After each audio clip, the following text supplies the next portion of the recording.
What's going on, guys? It's your boy Drew back again with another episode of MLS Monday, the segment on the channel where we talk about everything that went on in MLS over the weekend on Monday. Got it? Cool. Kick back, relax, get some snacks because we got some big drama to talk about, some big hyped up games over this weekend because it was Rivalry weekend in MLS. So I'm excited. Hope you're excited. Let's talk about them.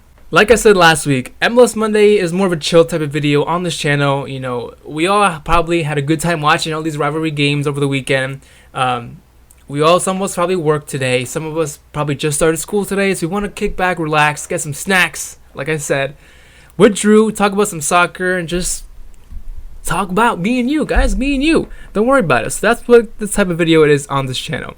And if you're not subscribed yet, you guys know what to do. That red bar down below, subscribe down below.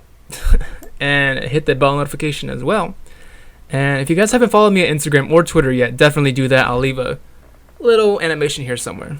It'll pop up. That's the only editing that's going to happen today. You know, a lot of people do not like MLS just as a whole, or they don't like how MLS does certain things with soccer, or how they format the whole league. But you got to give it credit where its credit is due.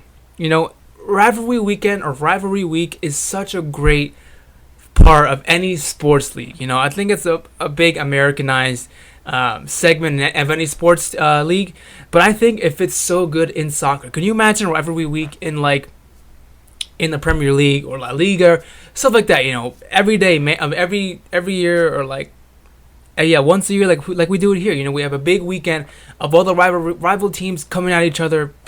That'd be great. I mean, of course, obviously, it won't work as well in England because a lot of teams may not have the rivals in the league that year because of promotion relegation, so could be different. But anyway, as a whole, I think it's such a great idea, and it fits so perfectly here in MLS, and it's only going to grow strong. You know, this rivalry week this year, I think, was one of the biggest of all. You know, a lot of games are hyped up, a lot of goals, a lot of big drama, a lot of superstars showing up. Such a big hyped up weekend, and I'm glad I watched a couple games in person. Okay, not in person, but on TV. You know what I mean. Let's just get to the facts. So since I'm only going to go in depth with about 3 games in this video, I got to give a quick shout out first before we get started to my Philadelphia boys for destroying DC United 3-1 at home. Absolutely beautiful game. They scored 3 goals in the first half, you know, and then DC came with one back, a consolation goal, I'd say, in the second half. DC United again with no Wayne Rooney, because I believe he's suspended again for something, which is kind of controversial, but who cares? We would have beat him with Rooney anyway. So that's that. Another quick fact: Montreal Impact and Toronto FC, of course, big rivals in Canada. I'd say the 2 best teams from Canada. Sorry, Vancouver. Toronto FC obviously winning 2-1 on that night. But Bojan Krkic, the new signing for Montreal Impact, scored his first goal for MLS, for Montreal Impact, and his first goal in 11 months in his career as a whole. So that's insane. He hasn't scored in 11 months, but he finally scored his first goal here with Montreal. That would have been bad if he went a whole year without scoring. That could have been absolutely terrible for the ex-Barcelona player. Another last quick fact I want to get to before we get into the 3 games I'm talking about in this video. That is San Jose against Vancouver. Obviously, San Jose winning that game, I believe 3-1. But they had a record broken in this game, San Jose. San Jose had 43 shots against Vancouver. That's a record-breaking shot tally in MLS history. So that's insane. Obviously, Chris Wondolowski, with all those shots, did get a goal and increase his most goals in MLS tally even further. I thought that was freaking insane. I saw 43 goals against Vancouver. I know Vancouver's fucking trash, but 43, come on. You deserve to be relegated. If there was relegation, they'd be relegated. Vancouver actually made 16 saves, their keeper. So that's actually pretty good, but with all those shots, you got to make some saves. That's pretty much it of all of the things that really stood out for me this weekend. Let's talk about the 3 big games in the rivalry week in MLS.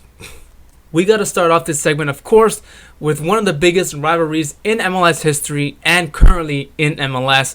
That, of course, being Portland Timbers against Seattle Sounders. I'd say these 2 teams are maybe one of the best supported team, or two of the best supported teams right now in MLS. And I think they've always been. They've always had a great fan bases. Both of these teams, I'd say, always had great fan support at home. Always, I feel like their fans always showed up. We got the Seattle Sounders march to the game. Like, it's insane. When I think of these two teams, I think of really big, heavy fan support. And I'd say this was one of the biggest MLS rivalries that was ever marketed or ever really hyped up. And I feel like it might be overtaken by another one. And I know you guys know what it is, but we'll get to that in a couple minutes, so stay put. Keep eating your snacks. Obviously this game did end at home with Portland losing, like I said, Portland losing at home 2-1 against Seattle Sounders. Seattle Sounders going up 2-0, and then in the middle of the second half, we got Diego Valeri scoring one goal to pull one back for Portland Timbers, and it almost seemed like Portland Timbers was going to go away and equalize in the 80th minute, but of course, Fernandez was caught offside during the lead up to the goal, so of course, it was disallowed. That meaning Seattle Sounders wins the game and claims the Cascadia Cup, which is a competition created by Portland, Seattle, and Vancouver Whitecaps fans in 2004. So now, Seattle Sounders won this Cascadia Cup. I don't think it's really a big FIFA-accredited cup because it's just these three clubs. Anyway, Seattle Sounders wins it for the second year in the row. They've got their sixth overall Cascadia Cup win, so that's pretty good for them. This game could have been a lot better, I'd say, if Portland Timbers was having a better season than they are currently. I think Seattle Sounders obviously having a better season out of the two of them. I think Seattle Sounders was an easy pick to win this game. Seattle Sounders right now are just firing on all cylinders when they can. Really one of the better strong teams in the Western Conference this year. And I think they can really make a good push in the playoffs, and they can go pretty far, but I think with teams like the LA teams or I'd say even Philadelphia Union could take these teams out, and even LA United as well could take Seattle Sounders out. They're not as strong as they used to be, but still not a team to be reckoned with. And of course, unfortunately for Portland Timbers, losing at home against their bitter rivals, that's really got to suck, especially for those great Portland supporters going there to the stadium. A draw would have been fine for everybody, but that does suck. Of course, the second game I'm going to talk about is hell. And I mean hell because it's the Hell is Real rivalry between Cincinnati and Columbus Crew. I've talked about this rivalry a couple times, at least maybe once before, a couple videos ago, saying that I think this rivalry would have been a lot better, again, if both teams weren't so crappy. At least Portland and Seattle, we had Seattle already having a pretty good season and pretty good form this year. But for this rivalry, it's freaking crazy. We got Columbus and Cincinnati both at the bottom of the Eastern Conference. We got Cincinnati in last place with, I believe, 19 points. They can't even hit 20 points. And we got Columbus Crew right on top of them with like 30 or 20-something points. Who cares? Both dead last. If we had promotion relegation in the league, both of these teams would have been relegated. They can have their Hell is Real rivalry down in the USL Championship. Okay, that's how it should have worked out, and that's how it should work out one day. This game, it was okay. I did watch it. It was really good. Cincinnati, obviously one of the best supported teams in MLS in their first inaugural season. That's beautiful. I love the support. Cincinnati, a team from USL who had great support, which is, I would think, a big key factor that helped them get an expansion team into MLS. And of course, coming up against Columbus Crew, who is also a pretty good supported team. All these fans came out with the hashtag Save the Crew to prevent the Columbus Crew from moving to Austin, Texas. And it pretty much worked because now Austin has their own team, and Columbus Crew can stay here in Columbus, Ohio. So this was a big anticipated rivalry matchup for years now, ever since Cincinnati really became a big team in USL. But like the rest of the season, they just kept on losing. Cincinnati losing at home 3-1 against Columbus Crew, conceding 3 goals in the first half. A brace by Yazi Zardes. You suck when Yazi Zardes scores a brace against you. Okay, and they only scored in the 90th minute by Kakuta Mena, pulled one back for Cincinnati in the dying minutes of the game. So little nice consolation goal for the fans to see a goal scored from their team at home. So that sucks. But after this game, I saw the MLS show or whatever, those people who come on Twitter live, which, by the way, if you're not following me on Twitter, follow me right here. They were talking about, should Yazi Zardes be called back up to the national team? And when I saw the title, I was like, dude, fuck no. Like, forget that. This guy is trash. He might be pretty good with Columbus Crew, but he's got to stay the hell out of the national team, because he's just not cutting it on the national stage. He's proved himself to be useless already in this summer in the Gold Cup and for many friendlies before that. But the commentator or the moderator, who the hell they're called, one of the people talked about on the MLS live show, talked about the same thing I just said. Yazi Zardes has run his course with the national team. That's pretty good. So I was like, all right, so we got some good brains in there, in the MLS show, talking about people like Zardes being pushed out of the national team for players like Josh Sargent, Sebastian Soto. Like, all these players coming up should be able to get a chance and not have to sit in line behind Zardes. So I don't care if Zardes scores 5 goals in this game. He's not coming back to the national team. All right. Where you at, my LA fans? It's time.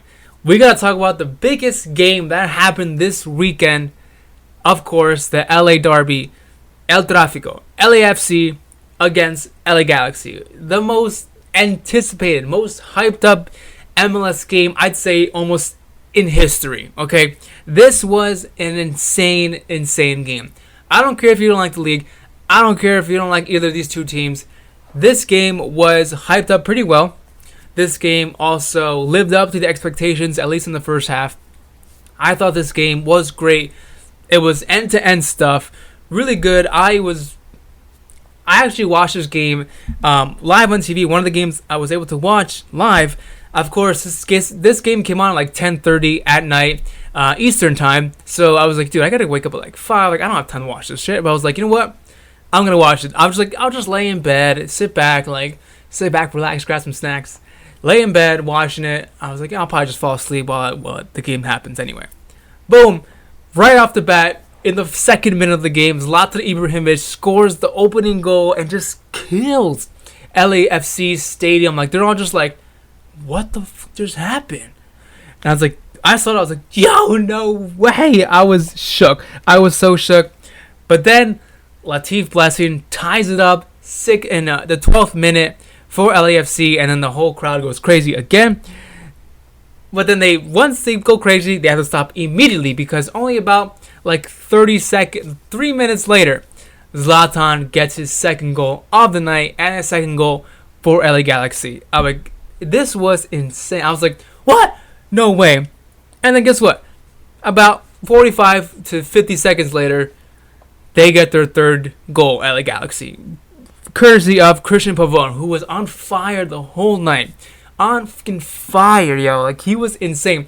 He had an assist already for Zlatan's opener, and now he scored his goal right in the beginning of the game to give LA Galaxy their third goal. Like, that was insane. I was like, you know what? When I scored the third goal, I was in bed. I was like, they're done.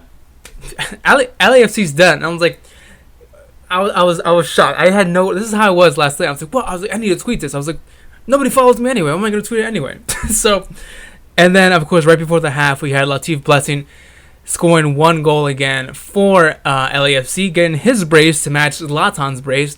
So going into the second half, it was 3-2 LA Galaxy. Then a couple minutes later, 53rd minute, Carlos Vela scores a goal. Finally, all the LAFC fans are waiting for their star man to show up and score a nice goal to, put one up against Zlatan Ibrahimovic's 2 goals. So finally, he gets his goal, and I'm thinking, you know what? He's got some momentum going. He's doing it right. He can probably get another one. They can probably try and win their first game ever. That didn't happen because he pulled up a little knock on his hamstring. Coach Bob Bradley took him out with some restraint. Oh, not restraint. I guess resistance too, because Carlos Vela was a little angry and annoyed that he was being subbed out, and I believe like the 64th minute or something like that. So there was still about a lot of time left to play in the game. You could tell he was upset. You could tell he was angry that he wanted to just stay on the pitch and help his team carve out a win. But to not really risk the rest of their season. Bob Bradley was like, you know what, like it's tied up right now. We can try to hold back and at least try to push for a win, but not push too much because we don't have our star player. But we still got, Diamante, we still got Diego Rossi leading the attack. That's fine. So to save Carlos Vela from really injuring himself even more, I think Bob Bradley really made the right choice in substituting him out of the game even early on in the second half. But whatever. Let's talk about tactically real quick, because LAFC came into this game hyped up, scoring a record amount of goals so far in the league, having a record amount of goal difference right now in the league. They're gonna finish the league season with the record amount of points this year. They're gonna break so many records just by the way they're playing right now. They're on fire. Nobody can deny that. But for some reason, LA Galaxy is their Achilles heel. I don't know why. They are winless against LA Galaxy in, I believe, 7 games. Insane. I just don't understand why they cannot defeat LA Galaxy. And I'll tell you this, it might just be nerves. It might be because LA Galaxy is an older team. They have dealt with, big competition games. They've dealt with CONCACAF Champions League. They've dealt with big MLS playoff games. They've dealt with MLS Cup final games. They know how to play in big, important matches. LAFC, still pretty new in the league. I think it plays their second year. They are still new. They're, as a team, collectively, as the fans, as the manager, they're all not used to playing together in these types of games, these big, hyped-up games where they have all the pressure on them to win this game. And they had the most pressure on them tonight because everyone knows LA Galaxy has been a little spotty in terms of winning games and getting points and whatever, scoring goals. They've mainly relied on Zlatan to really carve out wins and get points for them. And even though they did today, they didn't have as much pressure on them today, I'd say, as LAFC did. Because first of all, LAFC is at home, insane amount of fan support at home, which was it's crazy. I love to see that fan support. So they've had all the pressure on them, and I really think it is that just the experience and just the maturity that LA Galaxy has, despite them not being the best team right now in LA, in terms of the league points and stuff like that, league status. I'd still think LA Galaxy is still. They're fresher, not fresher. They're more experienced. They know how to play these games. I don't know how else to explain it. They know how to play the game. LAFC just bottled. They bottled it. They pulled Spurs. They bottled the freaking game. And I was shocked. So tactically, like I said, I got off track. Tactically, the first goal, nobody was marking Zlatan. Like I get it. Christian Pavone is a really skillful player. He's really good. He's gonna go around one or two of your defenders or whatever, midfielders. He's gonna dribble them off, and of course he makes a beautiful assist for Zlatan, making a nice diagonal run behind Walker Zimmerman, and nobody stopped it. Nobody anticipated that run from Zlatan. That's how you can tell that Zlatan is a good seasoned player. He's experienced. He knows where to make runs. He knows where the pass lane is gonna be, where he can go and position himself for a strike on goal. Second goal from Zlatan, you could see, I don't have the highlights, but if you watch the highlights again, you can see Walker Zimmerman man marking Zlatan, but then once the ball goes over, Walker Zimmerman gets drawn out of position, and Zlatan gets a nice free pass, easy goal, not offside whatsoever. I don't know if they were trying to play, I don't know if the defensive line was trying to play an offside trap, because it almost worked on Zlatan. I thought at first glance he was offside, but he was not. And that was it, I feel like LAFC just they can't hang with LA Galaxy, and they've proven that time and time again. LA Galaxy is the Achilles heel of LAFC. I believe Zlatan has scored in almost every single game he's played against LAFC, and he said that this is his game, his rivalry, his rules. I was like, dude, heck yeah, because he's got 8 goals against LAFC. Carlos Vela, meanwhile, has 7 goals against LA Galaxy. So again, Zlatan Ibrahimovic one-upping Carlos Vela as usual. But I think give them until next year.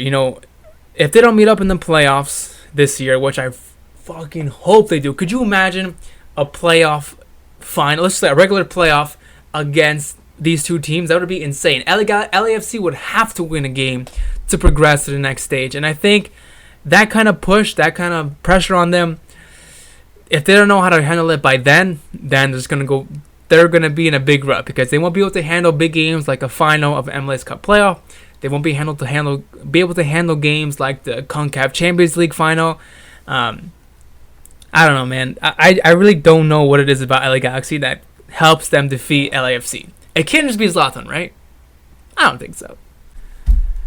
Did I babble too much? No, right? We're here to sit and talk. All right. But that's it. I'm done talking. I want to know what you guys thought about this weekend in MLS. What was your favorite game out of the whole weekend? And did your team beat your rivals? Let me know down below. Let me know your thoughts and opinions. As always, I'm Drew. Thank you so much for kicking it with me. Thanks for watching. I'll see you next time. Peace.